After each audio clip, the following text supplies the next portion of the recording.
Hey guys, welcome. Thank you for coming back to my channel. But I'm going to say it anyways. Welcome YouTubers, fans of tabletop wargaming, and those interested in Warnachine Protectorate of Minoth. Just got this the other day. I did a box opening already on it and looked at all the parts because I didn't want to look stupid telling you what they were. And so it is a really cool freaking model. This is the Colossal Judicater. It is the older model, as you can see here on the pictures. They've come out with a newer one, but I think this one looks way, way, way better than the other one. My personal opinion. I just think it looks more in tune with like the other Minoth miniatures that have this high gable kind of thing going on, you know. I don't know, I like it better. And it was a lot less expensive than what it was originally going for. There's another picture, gives you a little fluff on that. If you want to pause that, you can, and read that later. But I've taken the pieces out already. I've washed them. Now they're drying, so I got a box full of goodies here. So I'm going to go through all the pieces, and then it'll probably be like a 2 or 3 part video, because I'm keeping it at like 10 minutes. So what we're going to do is I'm just going to grab some stuff here and show you. So this is the main body. Let me get a little closer here. So this is the main body. I'm going to drop the camera down here. Hold on a second. Let's see if we can get this a little... Get a little closer. Don't be shy. So this is the torso. It would sit pretty much like that. Head here. Flamethrowers go there. But I love the detail on this thing. Got a lot of cool detail. This is the power plant here. Those 3 rings will come into play here in just a moment. But I just wanted to show you how big this thing is, to give you a quick measurement. Oops, sorry. Didn't mean to smack that. That's about 3 inches wide, which for my metric friends, almost 80, well, it's about 75, roughly 75 millimeters long. So that gives you an idea how wide it is in this dimension. But yeah, there it is. Very cool, very detailed, very nice. Let's do the exhaust parts, since those were kind of interesting to look at. Notice the 3 circles and the 3 circles. I'm going to do both at the same time so that you can see the detail of all the parts. Now there is some cleanup I've got to do still.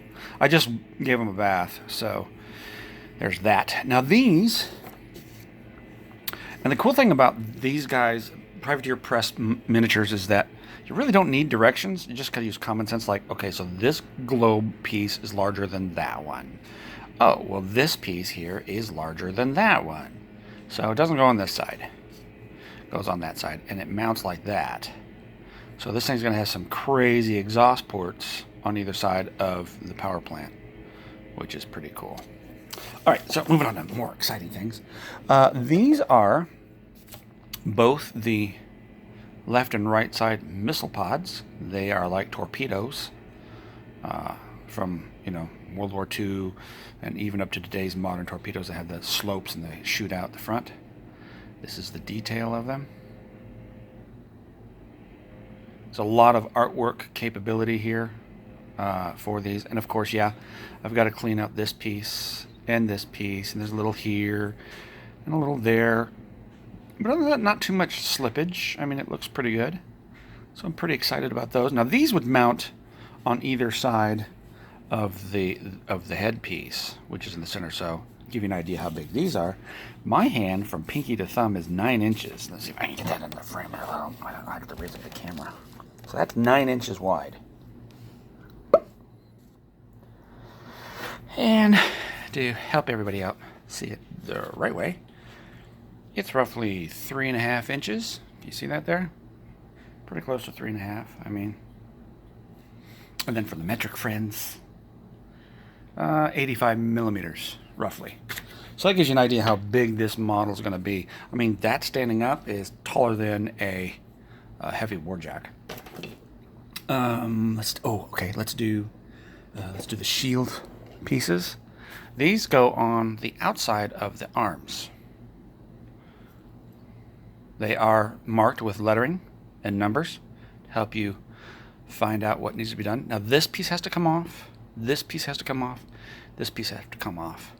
The thing I like about their resin models, I watch, Super Saiyan and one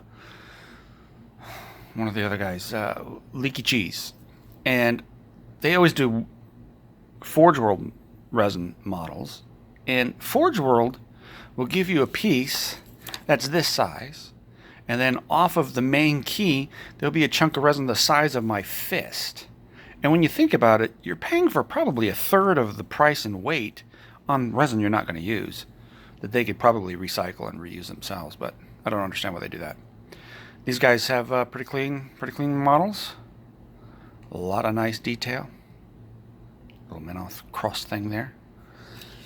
All right, let's see. These are the forearms. Now you'll notice there are some markings on the forearms that'll help you out. But there's the detail. Now the cool thing is, I'm just going to grab one of these. There's the back part. That's where the fist would connect to. I'm going to get one of those shields. And on the back, I'm just going to stick it on there. I don't think that's the right one. Well, yeah, it is. 3 and 2. There we go. They lock in together. This is where the elbow joint would be. And so that's its arms, basically. Crazy, right? And since we've done the forearms, let's do the hands. Here's the hands. We've got a lot of great detail on the knuckle joints. There is some cleanup, and they've marked them. Number 3, or that's number 4.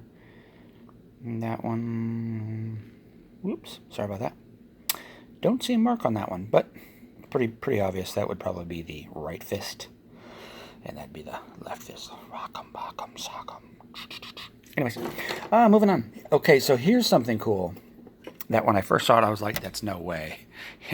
Here are the legs, and I was thinking, well, that's an awful small toe. It doesn't look like it does in the picture, and then I realized, oh, duh, it's backwards. So we'll look at the detail here. Now I'll do both at the same time. Now you'll notice that they have like slotted keys in their model parts, which is kind of cool, because when you go back to when we get to the torso piece, you'll see how that comes into play. Realistically, with their models, you don't need directions. I mean, it's pretty simple. When you get the torso piece and you look at it, go, well, what key slot fits that shape? And then you put it together. It's, I don't know, not rocket science, that's for sure. They made it really easy. Let's do the torso. So here is the torso. Hey, that looks familiar. But look at the detail here.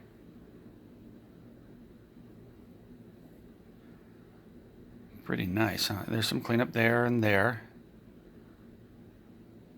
A little bit off the back here. But this piece, which holds the legs, connects to that piece. So, put that all in frame there. There it is. Massively huge. I'm getting close to the 10-minute mark here. So I am going to probably have to edit the next part in to this video. But there is what the torso would look like. Here's how the legs work. That key, does it match that key? Nope. So then you spin your torso around and they insert nice and tight. Cool, right? So that is the heel of this monster.